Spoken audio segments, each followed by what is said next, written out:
Hey, scrappy people. Tracy Reed here today, coming at you with a life crafted layout using the Cocoa Daisy Nordic Skies collection. And today I'm going to be using some pocket cards out of the pocket. You know, I don't use pockets a lot in my regular albums anyway, so I'm just gonna use some of these pocket cards that come in the Modern Memory Keeping Kit as interactive embellishments instead. So the first thing I did was I cut apart one of these 4x6s in the collection. It's that pink border. I'm not sure what was on the other side, but it has beautiful pink polka dot on the back side, on the pattern side, and I use that as a mat for both of my photos. So I'm going to use a cardstock hinge here to create a fold, a flip out for my photo. I always like to do this. It's a major part of my interactive style, and so I am going to hide my journaling once again with a flip out. And I like it not only to hide my journaling, but also to create more space on the layout, because these life crafted pages, each side is 5 by 8.25, which is not a large canvas, especially when you're working with 3x4 cards. So what this does is it gives me a way to, not have my journaling on display, add in extra photos, and just create more space on this smaller canvas. So I'm going to trim this down. I'm trimming an inch off of either side, or no, I think I trimmed a 1/4 inch off of either side, so it became a 3 by 3.5, I think. So I needed just a little bit more space at the top. It was just a little bit too large, so I cut it down vertically just slightly so it's no longer a 3x4. Then I'm going to use the other side of that 4x6 card that I cut in half as the mat for my photo again. So both of my photos are matted in the same color. So that's 1, 2, 3 journaling cards that I used in just this one space. That's all I'm going to be using on this layout, but it's how I get a lot of traction out of my products. So now I'm going to continue on in this layout now that I've got the basic construction put together. And I don't know why, but I thought I needed something on the outside edge of this layout. And it's pretty funny because I didn't know what I was going to do with it once I put it down. Like, I thought I would just add some more paper layers or something like that, but I ended up just completely forgetting about it until the end of the layout. And then you'll see what I do with it at the end of the layout to sort of tie it in. But for the whole video, it's just kind of sitting there, and I just don't even know exactly what I was thinking, but I make it work and it's really pretty. So I have a bunch of these snowflake die cuts from the collection, and then there's some snowflakes in the rub-ons as well. So I'm going to use a combination of both on this layout, and I'm going to sort of overlap the back card or the back photo so that it works its way into the whole layout, and it's not just, or the whole thing isn't just sort of sitting on top of the layout. I like to do that a lot with my layouts so that I feel like when you're using interactive pieces, sometimes it can feel like you just kind of stuck something on top of your layout rather than created a whole layout cohesively. So I like to incorporate my die cuts and my stickers into the back and front, the background and foreground, so that everything looks like it goes together. Now I'm going to do that with a few different die cuts and rub-ons on this layout. So I wanted to use these big cardstock letters as one word in my title, and it's going to be run. My whole title is going to be "Let's Go for a Run," she said, because the layout is about how even a few days after we got snow, I'm running on a new running trail since we moved, and I did not realize, or I did not think about the fact that this running trail is mostly in shade. So my running trail was completely iced over and completely snowed in. Well, not completely, but mostly. And so I spent the entire run dodging ice and slush and running on top of snow, which was actually super fun as long as I was careful, but I did have to run slower for it, and it was unexpected. So I just like the sarcasm of "let's go for a run," she said.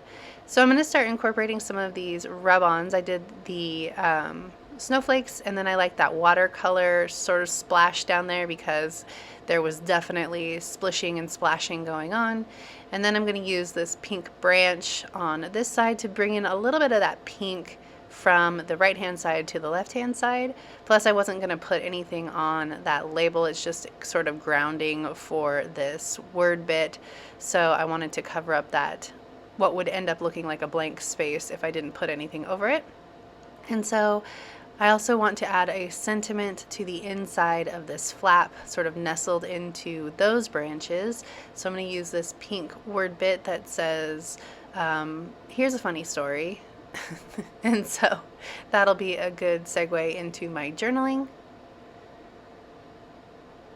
Next, I'm going to add some of these sticker snowflakes because they're a little bit on the smaller side and I needed some smaller snowflakes. I was struggling a little bit with the size of those snowflakes over there on the right hand side. You can see up in the corner, they were just all a little bit too big for the size of the layout that I was working on and like how everything was working together. I'm going to use this one as well, but I need to trim off some of that excess watercolor because I don't want the big sort of white blob except for around the actual snowflake. I kept trying to put things over here, but none of it really worked or incorporated with the rub-on as much as I'd like. So I kept trying to put this over there, but it ends up going somewhere else instead, which is fine. I accidentally got a little bit too much rub-on on that S, so I was scraping it off with my bone folder. There we go. So you can see what I'm talking about when I'm talking about incorporating things into the foreground and the background, because obviously the snowflakes on the photo are on the top, but they sort of combine with the snowflake that went under the photo to lead your eye around the page, and it gives it that extra feeling of depth and movement on the layout. I'm using the enamel dots to center all of these snowflakes just because I like the bling and I think it helps to ground them. I feel like they're floating a little bit in space on those white stickers especially, so I thought that the enamel dots would work well. So I'm going to put them in here as well.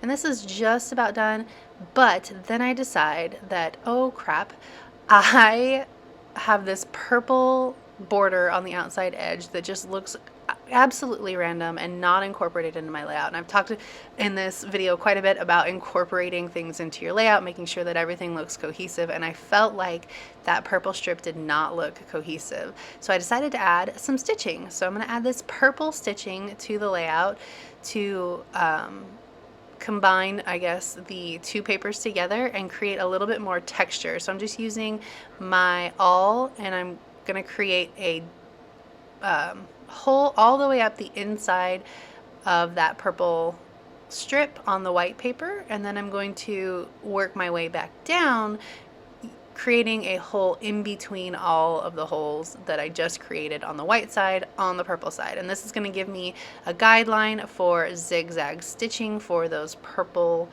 stitches. And so I'm going to start at the bottom of the page. I thought about gray, but I really like the way that the purple looks, even though there's not a lot of purple in the actual collection. There is some, but like not especially this bright purple. I really love the contrast of this bright purple with the lavender that is in the collection. So I'm going to start at the bottom of the page, creating a knot, and then working my way up the page in a V stitch. Oh my goodness, what is happening? There we go.